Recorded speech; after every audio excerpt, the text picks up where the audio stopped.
अस्सलाम वालेकुम जी। हमारे साथ हैं जनाब जकार्ता से हसन साहब, हमारे दोस्त। और ये एक यंग स्टूडेंट हैं, मेरे तो बच्चों की तरह हैं। He is too young, he is only 20 years old. इनसे हम जानते हैं इनकी लाइफ के बारे में कि ये जकार्ता कैसे पहुंचे और इन्होंने क्या किया अब तक अपनी लाइफ में। तो हमें ज़रा बताएं अपनी अर्ली लाइफ के बारे में और जी फैमिली अस्सलाम वालेकुम। बैकग्राउंड। खैरियत से हैं? जी अल्हम्दुलिल्लाह। पहले thank you so much for giving me the opportunity to speak and share my story with your audience.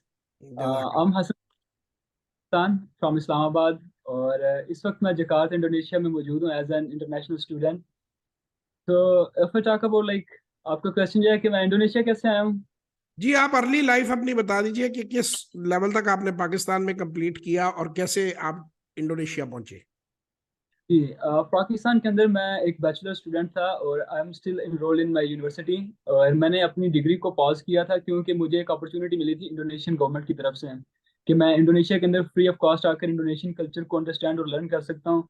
इसलिए मैंने अपनी बैचलर डिग्री को वहाँ पर स्टॉप किया हुआ है और इस प्रोग्राम के लिए मैं जकार्ता आया हूँ। तो जैसे ही मैं पाकिस्तान वापस आऊंगा तो मैं अपनी डिग्री को रिज्यूम कर सकता हूँ बैचलर्स को। ड्यूरेशन क्या है सर इस प्रोग्राम की, कितनी ड्यूरेशन है? तो इसका 10 मंथ्स का ड्यूरेशन है, 2 सेमेस्टर्स का ये प्रोग्राम है।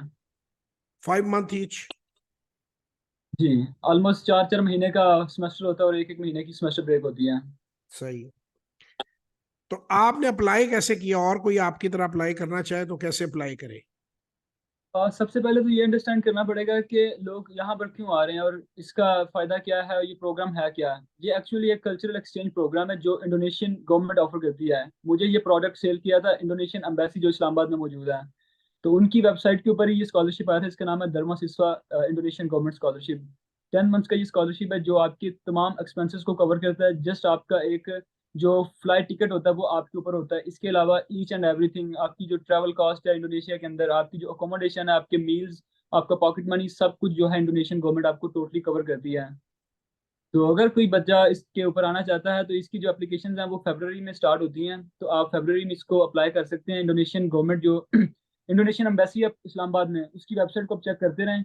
तो वहाँ पे बहुत ही सिंपल प्रोसेस, आपको एक एसओपी अपलोड करनी होगी, अपना एक प्रेजेंटेशन देनी होगी कि आपके क्या गोल्स हैं। अगर आपको ये स्कॉलरशिप मिल जाती है तो आप किस तरह हेल्पफुल हो सकते हैं सोसाइटी के लिए। तो बहुत ही आसान है और डेफिनेटली अगर आपके अंदर वो कैपेबिलिटीज़ हैं, आप उसकी रेगुलेशंस को पढ़ेंगे तो आप सिलेक्ट हो जाएंगे। What have you learn so far? आपने अभी तक ट्रैवलिंग से और ये जो कल्चर एक्सचेंज प्रोग्राम है इससे क्या सीखा, और कैसे पाकिस्तान के साथ आप कंपेयर करेंगे? 20 year old in Pakistan and 20 year old in Jakarta, how they are doing and living?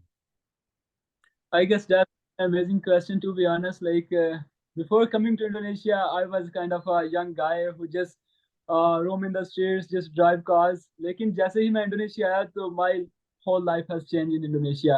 मुझे पता चला है कि रियल लाइफ क्या होती है। क्योंकि पाकिस्तान के अंदर I was kind of a home boy कि अपने पेरेंट्स के पैसों के ऊपर घूमना फिरना सब कुछ करना। तो मुझे नहीं था पता कि असल लाइफ क्या है। जैसे ही मैं इंडोनेशिया में आया हूँ और मुझे फील हुआ, बेशक पैसे मेरे पास आते हैं हर महीने इंडोनेशियन गवर्नमेंट की तरफ से आते हैं, तो मुझे मनी मैनेजमेंट यहाँ पर आई है, किस तरह सोसाइटी के अंदर सर्वाइव करना है, किस तरह लोगों के साथ डील करना है कि जब आपके यहाँ पर कोई भी नहीं, आपके पेरेंट्स आपको सपोर्ट करने के लिए नहीं है यहाँ पर। तो बहुत ज़्यादा कुछ सीखने को मिला है। तो मुझे लगता है कि ये एक अच्छी चीज़ है कि जो भी स्टूडेंट्स अब्रॉड आते हैं। और शुरू शुरू में तो मुझे प्रॉब्लम्स भी बहुत फेस करना पड़ी थी कि मैं जैसे ही इंडोनेशिया में लैंड किया हूँ, हम जैसे पाकिस्तानी और इंडियन जो सब कॉन्टिनेंट है इनकी फूड बिल्कुल डिफरेंट है और इंडोनेशियन जो ये एरिया है यहाँ पर फूड बहुत डिफरेंट है। जो फूड का चैलेंज था वो मेरे लिए बहुत ज़्यादा डिफिकल्ट था उसको ओवरकम करना। और भी काफ़ी ज़्यादा कल्चरल क्लैश थे। तो लेकिन with the passage of time बेहतर हो जाती हैं चीज़ें। शुरू शुरू में बंदे को बहुत डर लगता है और आई गेस सो कि मैंने बहुत कुछ सीखा इस चीज़ से। और अगर मैंने इंडोनेशिया के अंदर 4 महीने सर्वाइव कर लिया है तो अभी दुनिया की किसी भी कंट्री जाकर मैं 4 साल से 40 साल तक सर्वाइव कर सकता हूँ। वेरी गुड, ये तो बड़ी जबरदस्त स्किल है। तो आपको अकोमोडेशन शेयरिंग बेस पे दी हुई है या सोलो अकोमोडेशन है आपके पास? क्यूबिकल है या फ्लैट है? मैं आपको बताता हूँ कि हमें जो स्कॉलरशिप मिलता है वो उसके अंदर हमें पैसे मिलते हैं। अगर हमने पैसे लेने हैं तो पैसे लेकर अपनी अकोमोडेशन ले सकते हैं। अगर हमने यूनिवर्सिटी की तरफ से जो ऑफर की जाती है वो भी ले सकते हैं, फिर हमें पैसे नहीं मिलेंगे। तो मैंने जो पैसे लेने वाली जो है ऑप्शन को कंसिडर किया और मैं यहाँ पर अपने अपार्टमेंट में रह रहा हूँ। ठीक। तो आप अपनी लाइफ अपने फेसबुक के ऊपर शेयर करते हैं, लोगों को दिखाते हैं? क्योंकि मैंने भी आपको फेसबुक से ही देखा और इन्होंने मुझे पूछा कि जी आप इंटरव्यू कर रहे हैं तो मैंने इनको ये बात कही कि मेरा जो चैनल है वो पाकिस्तानियों के लिए है, और पाकिस्तान चूंकि यूथ ज्यादा है तो वो आपसे इंस्पिरेशन ले, आपकी डायरेक्ट बात सुने और समझे। तो आप मुझे ये बताएं कि आपको क्या चीजें डिफरेंट लगी पाकिस्तान से। जो 20 साल का लड़के यहाँ पर हैं, वो तो एक तो आप चूंकि सोलो रह रहे हैं, लोन रह रहे हैं, तो वो तो आपने चीजें सीखी, लेकिन यंगस्टर्स में आपने क्या फर्क, पाकिस्तान में बच्चे ज्यादा फोकस्ड हैं या यहाँ ज्यादा फोकस्ड हैं? मैं अगर इंडोनेशिया की बात करूं, क्योंकि मैं इससे पहले दुबई गया हुआ हूँ और इसके बाद अभी इंडोनेशिया आया हूँ। मैंने यूरोपियन लाइफ को अभी तक जो है एक्सपीरियंस नहीं किया हुआ। तो इंडोनेशिया और पाकिस्तानी लाइफ में जो मैंने डिफरेंस देखा है, first of all education system के बारे में मैं बात करूंगा, क्योंकि एज ए स्टूडेंट मैं यहाँ पर आया हूँ। यहाँ पर एक कोई यंगस्टर या कोई 20 साल 21 साल का जो स्टूडेंट है, उसकी लाइफ पाकिस्तानी स्टूडेंट से बहुत ज़्यादा डिफरेंट है। क्योंकि पाकिस्तान के अंदर एक सिर्फ ये कॉन्सेप्ट है कि हमने अपनी जो चीज़ें हैं, जो असाइनमेंट्स उनको कंप्लीट करना है, उसके बाद हम टोटली फ्री हैं, हमें कोई एक्टिविटीज़ नहीं है। लेकिन इंडोनेशिया के अंदर आपको जो एकेडमिक एक्टिविटीज़ के साथ साथ को करिकुलर एक्टिविटीज़ के अंदर भी पार्टिसिपेट करना पड़ेगा, ये कंपलसरी है। और फिर उनके पास इतना टाइम नहीं होता कि वो वेले फिरें, वो अपनी एक्स्ट्रा को करिकुलर एक्टिविटीज़ के अंदर ही इतना ज़्यादा फोकस्ड होते हैं कि वो प्रोडक्टिव कर रहे होते हैं और उसी को एज अ फन लेकर, इसी को अपना हॉबीज लेकर चल रहे होते हैं। तो ये मेजर डिफरेंस देखा है जो पाकिस्तानी यंग स्टूडेंट्स के और इंडोनेशियन यंग स्टूडेंट्स के बीच में मैंने देखा है कि यहाँ पर वो अपने एक्स्ट्रा करिकुलर एक्टिविटीज जो उनको यूनिवर्सिटी की तरफ से मिलती हैं, उन्हीं को अपना हॉबी लेकर चलते हैं। अपने फ्री टाइम में वो वही कुछ कर रहे होते हैं और उसको एंजॉय भी कर रहे होते हैं। तो यहाँ भी स्टूडेंट यूरोप की तरह काम करते हैं अपनी पढ़ाई के साथ, या सिर्फ वो सोलो स्टूडेंट्स ही होते हैं और फैमिली सपोर्ट पे ही सरवाइव कर रहे होते हैं? यहाँ पर इंडोनेशिया में मेरा तो एक्सपीरियंस नहीं रहा काम वगैरह करने का या जॉब करने का। लेकिन यहाँ पर यह है कि जॉब अपॉर्चुनिटीज होती हैं स्टूडेंट्स के लिए, अगर कुछ स्टूडेंट करना चाहता है। जस्ट सपोज के उनके पास यूरोप वाला सीन तो नहीं है कि एक एक घंटे के हिसाब से कोई जॉब करेंगे। यहाँ पर जो स्टूडेंट्स जॉब करते हैं वो मॉडलिंग एजेंसीज में करते हैं, फैशन इंडस्ट्री में करते हैं। तो वो वहाँ पर, क्योंकि इनको फॉरनर्स चाहिए होते हैं फोटोशूट के लिए, तो वो डिफरेंट ब्रांड्स के साथ कोलैब करके वो उनको बेस पर शूट के हिसाब से पैसे दे देते हैं। तो स्टूडेंट्स वो काम कर लेते हैं। लेकिन यह एक डिफरेंट बात करें कि अगर हम कोई रेस्टोरेंट में काम करेंगे या कोई दूसरी जॉब्स करेंगे, तो ये वाला बिल्कुल भी यहाँ पर नहीं है इंडोनेशिया में। अब आपके फ्यूचर प्लान्स क्या हैं? What are your future plans? Uh, अगर मैं अपने शॉर्ट टर्म फ्यूचर प्लान्स के बारे में बात करूं, तो सबसे पहला मेरा फ्यूचर गोल यही है कि मैंने इस प्रोग्राम को कंप्लीट करना है और सक्सेसफुली कंप्लीट करना है एक अच्छे तरीके के साथ। क्योंकि ये जो अपॉर्चुनिटी है, मुझे लगता है कि मेरे लॉन्ग टर्म कैरियर गोल्स के लिए बहुत ज़्यादा इंपॉर्टेंट है। जैसे मैं इसको कंप्लीट करूंगा, उसके बाद आई होप सो कि अल्लाह खैर करे मैं पाकिस्तान वापस आकर अपनी जो डिग्री के 2 सेमेस्टर रहते हैं उनको परसू करूंगा और अपनी डिग्री को कंप्लीट करके फिर मैं आगे इंशाल्लाह मास्टर्स के लिए अप्लाई करूंगा। और ये जो स्कॉलरशिप है कल्चरल एक्सचेंज का, इसको ना be really helpful for my long term career goals कि मुझे किसी अच्छे कंट्री के अंदर और अच्छी यूनिवर्सिटी के अंदर एक अच्छी स्कॉलरशिप लेने के लिए काफ़ी ज़्यादा फायदेमंद हो सकते हैं। तो आपने अभी तक जॉब की और बिजनेस अपॉर्चुनिटीज को एक्सप्लोर किया है इंडोनेशिया में? क्या जॉब और बिजनेस अपॉर्चुनिटीज हैं स्पेशली फॉर पाकिस्तानी और ग्लोबली? अगर मैं जॉब अपॉर्चुनिटीज़ की बात करूं, तो मुझे लगता है कि काफ़ी ज़्यादा टफ है यहाँ पर इंडोनेशिया में, क्योंकि यहाँ पर जो लैंग्वेज बैरियर है वो बहुत ज़्यादा है। यहाँ पर ऑलमोस्ट जो 10% एलीट है वही इंग्लिश जुबान बोल सकती है। 90% इंडोनेशियन लोग जो है वो इंग्लिश जुबान नहीं बोलते हैं। अगर उनमें से भी 10% कर रहे हैं तो वो टूटी फूटी बोलते हैं, उनको समझ नहीं आती। तो अगर आप यहाँ पर जॉब करना चाहते हैं तो आपको सबसे पहले इंडोनेशियन, उसके बगैर पॉसिबल नहीं है। क्योंकि किसी भी सेक्टर में आप, इवन दो ऑफिस लैंग्वेज भी इंडोनेशियन जुबान है यहाँ पर, क्योंकि ये अपनी लैंग्वेज को बहुत ज़्यादा ओन करते हैं। तो उसके बगैर पॉसिबल नहीं होगा। और अगर बिजनेस अपॉर्चुनिटीज़ की बात करें, तो मैंने यहाँ पर कुछ फॉर्मूलाज देखे हैं जो इंडोनेशिया के अंदर अपना बिजनेस कर रहे हैं। किस तरह कर रहे हैं, आपने पाकिस्तान में देखा होगा कोई Imtiaz, Madina cash and carry, इसके अलावा पंजाब कैश एंड कैरी, ये जो ग्रोसरी स्टोर का बिजनेस है, जी। तो यहाँ पर चाइनीज और यहाँ पर आकर ये बिजनेस कर रही हैं। यहाँ पर अल्फा मार्ट होता है, इंडो मार्ट और फैमिली मार्ट, उनकी फ्रेंचाइज को वो बाय करते हैं और वहाँ पर इंडोनेशियन एम्प्लॉयज़ को हायर करते हैं। तो ये काफ़ी एक अच्छी बिजनेस अपॉर्चुनिटी है। इसके लिए आपको लैंग्वेज का आना भी लाजमी नहीं है, आपके पास जैसे एक स्पेसिफिक अमाउंट ऑफ फाइनेंसेस होनी चाहिए, तो आप इस बिजनेस को स्टार्ट कर सकते हैं, जो कि काफ़ी हेल्पफुल है इंडोनेशिया में। इंडोनेशिया के हर टाउन के अंदर, हर गली मोहल्ले के अंदर ये इनकी एक एक ब्रांच होती है, और जिसने जो कुछ भी लेना होता है ग्रोसरी के लिए, डेली यूज़ के लिए, वो वहाँ पर ही जाता है। ये 3 स्टोर हैं, अल्फा मार्ट, फैमिली मार्ट और इंडो मार्ट। तो यहाँ पे अप्रोक्सीमेटली अगर मैं इन टर्म्स ऑफ डॉलर आपसे पूछूं, तो जो ग्रेजुएट्स हैं उनको, फ्रेश ग्रेजुएट जैसे हमारे यहाँ नाम से एलएससी से किसी यूनिवर्सिटी से निकलते हैं, तो आपको कोई आइडिया है कि फ्रेश ग्रेजुएट को कितनी सैलरी ऑफर होती है? और फ्रेश ग्रेजुएट को अगर हम बात करें तो डॉलर्स में इंडोनेशियन, बता दें। इंडोनेशियन रुपए की अगर हम बात करें, अगर किसी भी कॉर्पोरेट सेक्टर में, तो आपको 7 मिलियन से 8 मिलियन तक की सैलरी मिल सकती है, जो कि पाकिस्तानी बनते हैं तकरीबन 1,30,40,000। अच्छा, और एक तो लाख अगर आप, तीस चालीस हजार में इधर गुजारा हो जाता है आराम से? सॉरी, 1,30,000 में दो लोगों का गुजारा हो जाता है आराम से? के अंदर इतने पैसों में 1,30,000 पाकिस्तानी जो मिलते हैं, मैंने कहा इतने पैसों में इजीली गुजारा हो जाता है या यहाँ भी महंगाई है? यहाँ पर महंगाई है, लेकिन आपको जैसा कि मैंने बताया कि साथ बंदा काफी ज्यादा पैसे भी कमा सकता है। तो मुझे लगता है कि 1,30,000 जो पाकिस्तानी है, उसके अंदर 2 या 3 बंदे सुकून के साथ अपना यहाँ पर एक अच्छा लाइफस्टाइल एंजॉय कर सकते हैं। जैसे सपोज कि जिस अपार्टमेंट के अंदर मैं रह रहा हूँ, ये एक फुली फर्निश्ड अपार्टमेंट है। एक मास्टर बेड है और इसके साथ साथ सारी फ्रिज, रेफ्रिजरेटर और डिस्पेंसर, बाकी सारी फैसिलिटीज भी हैं, एयर कंडीशनिंग भी है। तो इसका जो रेंट मैं पे कर रहा हूँ वो 4 मिलियन है। तो पाक इंक्लूडिंग रुपी के में अगर, बता दें या डॉलर या पाक रुपी में? जी, डॉलर्स या पाक रुपी में बताएं रेंट जो है। अगर पाकिस्तानी रुपीस के अंदर हम बात करें तो ये होगा तकरीबन 60,000 रुपया इसका साठ रेंट हजार होगा। 60,000। 60,000। अगर मैं चाहता तो मैं इससे सस्ता भी ले सकता था, लेकिन मैंने थोड़ा सा प्रेफर किया कि मैं एक अच्छा लाइफ स्टाइल साफ एंजॉय करना सुथरे चाहता हूँ। साफ सुथरे उसमें रहे।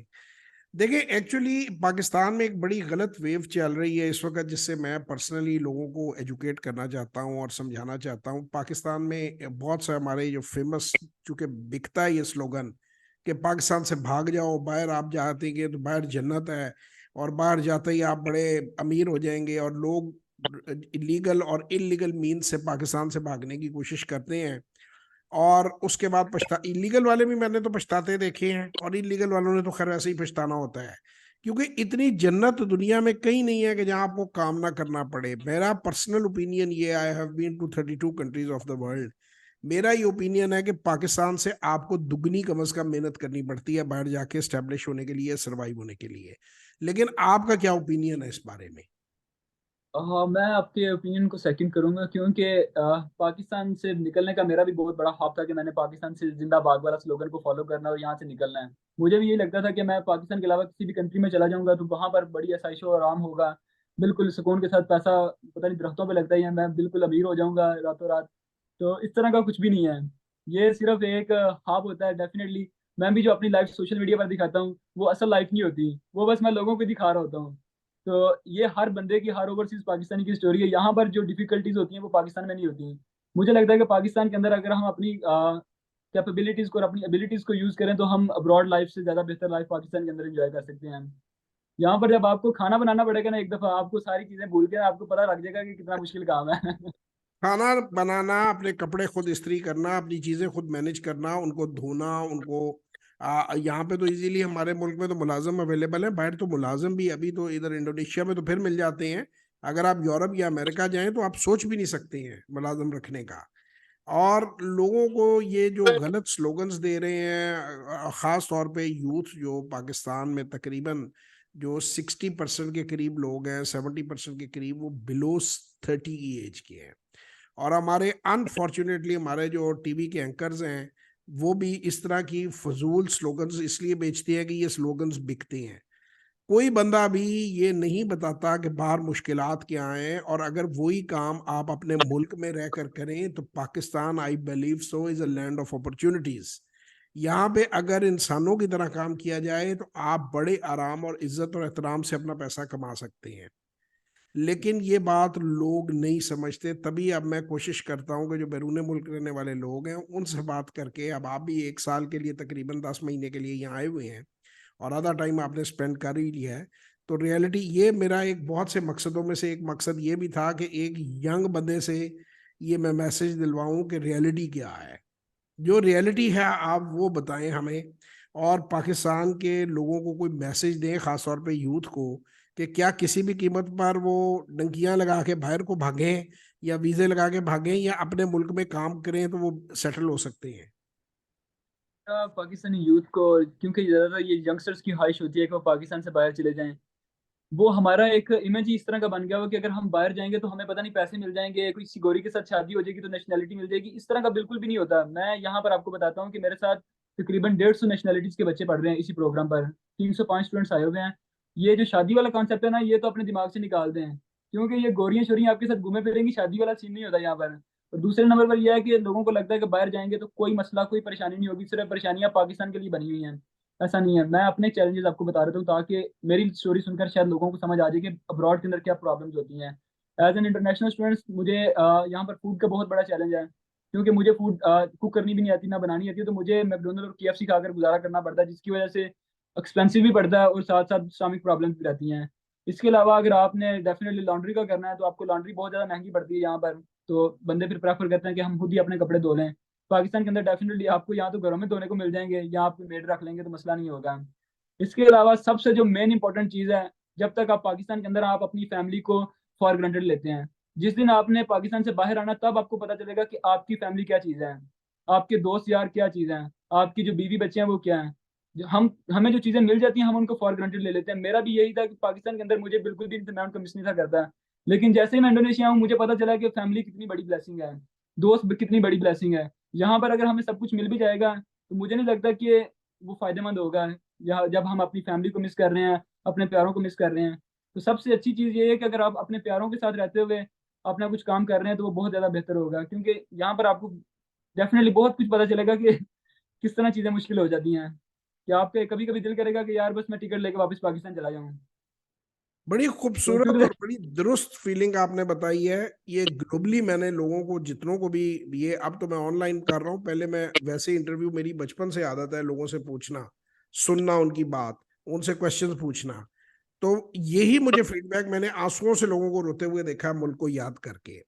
मुल्क की कदर जो हमें यहाँ नहीं है। देखिए, मैं एक कोशिश अपने पैमाने पे लोगों को समझाने की कर रहा हूँ कि बजाय अमेरिका भागने के पाकिस्तान को अमेरिका बनाओ। पाकिस्तान भी डेवलप हो सकता है अगर आप पेरेंट्स का भी यही हाल है, आपस में गुफ्तगू जी इन्हू बाहर भेज देना है, इन्हू बाहर सेटल करा देना है। अभी आपने अदर साइड नहीं देखी जो मैंने आंखों से देखी है, कि जो अपने बच्चों की शादी करके उन्हें इंग्लैंड या अमेरिका भेजते हैं, उनको जितनी तजलील का वहां सामना करना पड़ता है उन बंदों को या लड़कियों को, उसका आप तो सब्र भी नहीं कर सकते। उनके बिगड़े हुए बच्चे होते हैं उस माहौल के, और वो टेकन फॉर ग्रांटेड लेते हैं, और वो बंदा दरमियान में फंस जाता है स्पाउस वीजे पे। यानी 10 एक साल का तो मिनिमम रिक्वायरमेंट है ना, वो होते होते कन्वर्ट होते होते वो इस कदर मिसट्रीट करते हैं। वो एक तरह प्रैक्टिकली आपको नौकर या नौकरानी बनाकर ले जाते हैं।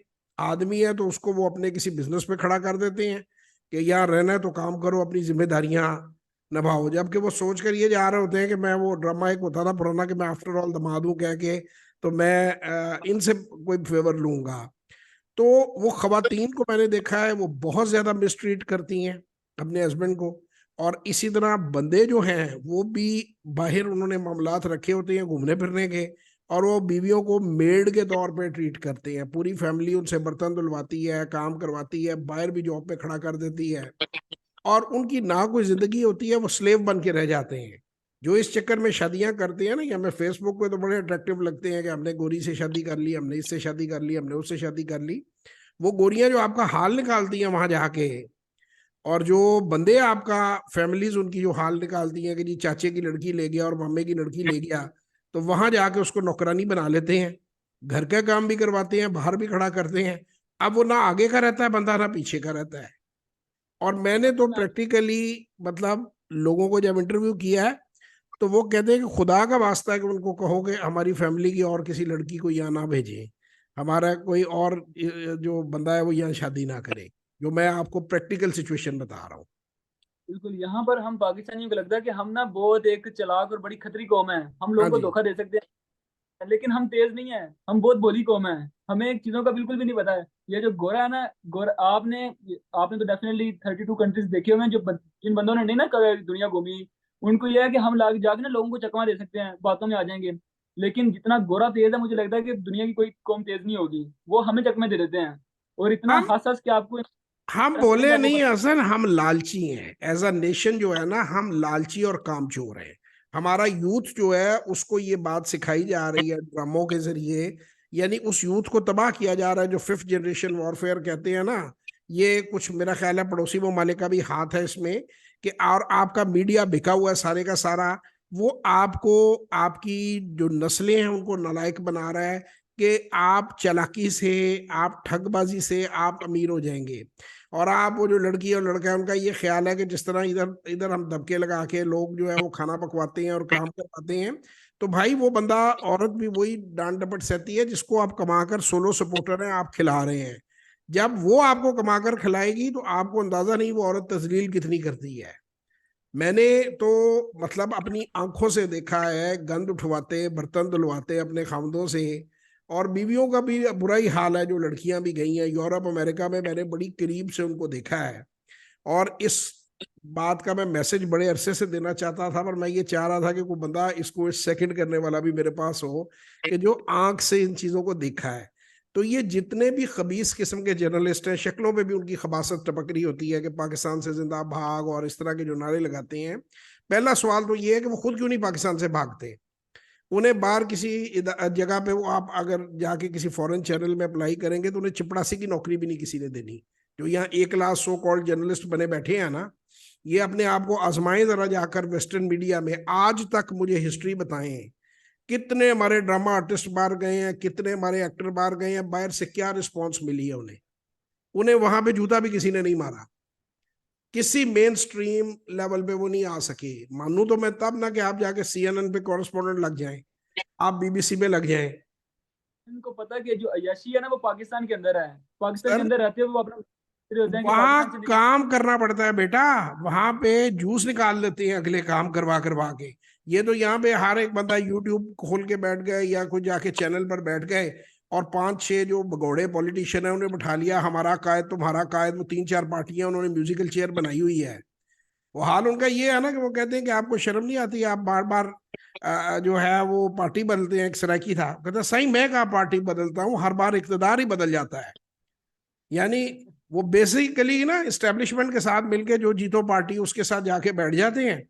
और वो बंदा जो है वो हमारा कायद तुम्हारा कायद। यहाँ पे तो एंकर का काम क्या है पाकिस्तान में? टीवी एंकर जो हैं वो बड़ी फुफो वाला काम करते हैं, और उनका क्या काम है कि 2-3 पार्टियों के पॉलिटिशियन बुला लिए, 2-3 मुद्दे उसमें डाल दिए और बैठकर जो उसको कर लिया। तो अगर आप वेस्ट में जाएंगे ना, आप लैरी किंग बनना इतना आसान नहीं है। आपको लग पता जाएगा कि वहां पे ये इस तरह के स्लोगन, पहली तो आप ये है कि इस तरह के आप एंटी नेशनल स्लोगन देंगे तो उनके लोग आपको जूते मारेंगे। ये वाहिद मुल्क है कि जिसमें 25 करोड़ बंदा दिन रात इस मुल्क को गाली देता है, बुरा भला कहता है, और उसके बावजूद भी ये मुल्क टॉलरेट कर रहा है। ये एक नेशनल हैबिट बन गई है पाकिस्तान को गाली देना, जो है ना। मैं तो ये बात कहूंगा, यानी गाली देने से बुरा, जब आप एक मुल्क की को डिमोरलाइज करते हैं आप यूथ को, तो आप बिल्कुल गलत आपकी अप्रोच है। यहाँ बिजनेसेस भी बन रहे हैं, यहाँ लोग पढ़ भी रहे हैं, ग्रो भी कर रहे हैं। और आपने जैसे ये अपना जो चड्ढा साहब है इन्होंने लिया है, ये गए हैं स्कॉलरशिप पे, आप लीगल वे से जाकर देखें, जरूर जाएं, तजर्बा करें, लेकिन बोट्स बर्न करके मत जाएं। इसी तरह जो इमिग्रेशन करके मेरे अपने जाती जानने वाले पूरी पूरी फैमिलियां गई हैं, और 6 महीने के बाद, साल के बाद वो रोते हुए वापस आए हैं कि हम नहीं वहां रह सकते। लेकिन ये वो बातें हैं जो लोग मीडिया में ना तो बताते हैं ना करते हैं, मायूसी फैलाते हैं और शुक्र अदा नहीं करते कि ये मुल्क हमारे पास है। मैं कतन ये बात बिल्कुल नहीं कहता कि यहाँ दूध और शहद की नहरें बह रही हैं, लेकिन मैं इनसे जरूर हसन साहब से पूछना चाहूंगा कि जकार्ता में बह रही हैं दूध और शहद की नहरें? जनाब मुझे लगता है कि मैं तो पाकिस्तान में भी रही है, लेकिन हमें उन नहरों को तलाश करना पड़ेगा। हम उन नहरों को तलाश नहीं करते, हम बाहर जाके तलाश करते हैं। तो यहाँ पर भी दूध और शहद की नहरें तो नहीं बह रही, यहाँ पर भी लोग काम करते हैं और मेहनत करते हैं, तो तभी वो कमा सकते हैं। लेकिन यह है कि यहाँ पर थोड़ी सी ईमानदारी वाला कंसेप्ट ज्यादा है, इस वजह से डेफिनेटली चीजें बेहतर हो जाती हैं। क्योंकि ये एज अ कॉम थोड़ी सी सुलझे हुए लोग हैं। पाकिस्तान में आपने बसें देखी होंगी, ऊपर लड़कियों के नंबर लिखे होंगे, हकीमों के नंबर लिखे होंगे। लेकिन मैं शायद आपके साथ बाद में थोड़ी सी कुछ फुटेज शेयर कर दूंगा। यहाँ पर जो पब्लिक ट्रांसपोर्ट है, यकीन करें इतनी खूबसूरत, इतनी साफ सुथरी, पाकिस्तान में मुझे नहीं लगता कि अगले 10-20 साल तक इतनी सफाई और इतना अच्छा निजाम आएगा ट्रांसपोर्टेशन का। इसका इसका हाँ, ताल्लुक हसन शऊर से है। इसका ताल्लुक ट्रांसपोर्ट से नहीं है। बस तो हमारे यहाँ भी नहीं आती है। इसका ताल्लुक शऊर से है, तालीम से है, अपने मुल्क से मोहब्बत करने से है, जो कि अनफॉर्चुनेटली अब हमें सिखाई नहीं जा रही। बिल्कुल। पाकिस्तान में देखें कि अवाम को फैसिलिटीज मिलती हैं, लेकिन वो उनको जानबूझकर खराब करते हैं। यहाँ पर लोगों को मिलती है, लोग उनको संभाल के रखते हैं। सर, मोहब्बत नहीं करते ना उससे, उसकी कदर नहीं करते, बेवकत कर देते हैं उस चीज को जो उन्हें मुफ्त में मिलती है। हम बिल्कुल। लोगों को सुई गैस मिली, हमने सारी सारी रात हीटर जला के, चूल्हे जला के उसको खत्म कर लिया। लोगों ने वो सुई गैस, दुनिया ने उसे इंडस्ट्री में लगाया, बिल्कुल। ठीक है ना। हमने सीएनजी गाड़ियों में भरनी शुरू कर दी, द मोस्ट आउटडेटेड कॉन्सेप्ट के वो जो इक्विपमेंट ला के सस्ती ट्रांसपोर्ट है, गाड़ियां भगाई फिरो। तो वो हम अपनी तवज्जो कमाने पे नहीं देते। अगर हम कमाने की तरफ देखें तो पाकिस्तान में लैंड ऑफ अपॉर्चुनिटीज है। तो बिफोर वी से गुड बाय, असल में चंद चीजें आपको ऑनलाइन मशवरे दूंगा। एक तो ये है कि आप बिजनेस अपॉर्चुनिटीज और रिलेशनशिप बिल्डिंग जरूर करें यहाँ पे लोकल बिजनेसेस के साथ। आपके पास जब टाइम हो, मैं चूंकि एक बिजनेस कंसल्टेंट हूँ और स्टॉक मार्केट से मेरा ताल्लुक है और इन चीज़ों से ताल्लुक है, एक तो चैम्बर जरूर जाएं, जो इनका जकार्ता चैम्बर ऑफ कॉमर्स है, वहां पे आपको फ्री सपोर्ट मिलेगी। अगर आप वहां जाएं, उनसे आप बात करें कि जी मैं पाकिस्तान का स्टूडेंट हूँ, कल्चरल प्रोग्राम के तहत आया हुआ हूँ, मैं चाहता हूँ कि ट्रेड हमारे मुल्कों के दरमियान बढ़े, तो आपके पास क्या डेटा है। वो आपको डेटा भी देंगे, आपको कनेक्ट भी करवाएंगे लोगों से। तो वो आप जरूर चैम्बर की एक्टिविटीज में शामिल हो, ये मेरा आपको मशवरा है एक सीनियर से। नंबर 2 पे मेरा आपको मशवरा ये है कि आप जकार्ता में जो उनका स्टॉक मार्केट है उसको जरूर जाकर विजिट करें और उनसे भी थोड़ा सा बेसिक समझने की कोशिश करें, ताकि उस कंट्रास्ट में जब आप पाकिस्तान आए तो आप पाकिस्तान की चीज़ों को भी समझें और कंपैरिजन करें। ये आपके लिए, आपकी आने वाली जिंदगी के लिए बहुत बेहतर होगा। एक बेटे की तरह, बच्चे की तरह मैं आपको ये बात बता रहा हूँ, क्योंकि आपका मैंने इंटरव्यू लिया ही इसीलिए था कि लोगों को भी इंस्पायर करें, यूथ को भी। एक बड़ा खूबसूरत इलामा इकबाल का शेर है, खिरद को गुलामी से आज़ाद कर, खिरद को गुलामी से आज़ाद कर, जवानों को पीरों का उस्ताद कर। खिरद होता है सोच, जो थिंकिंग है।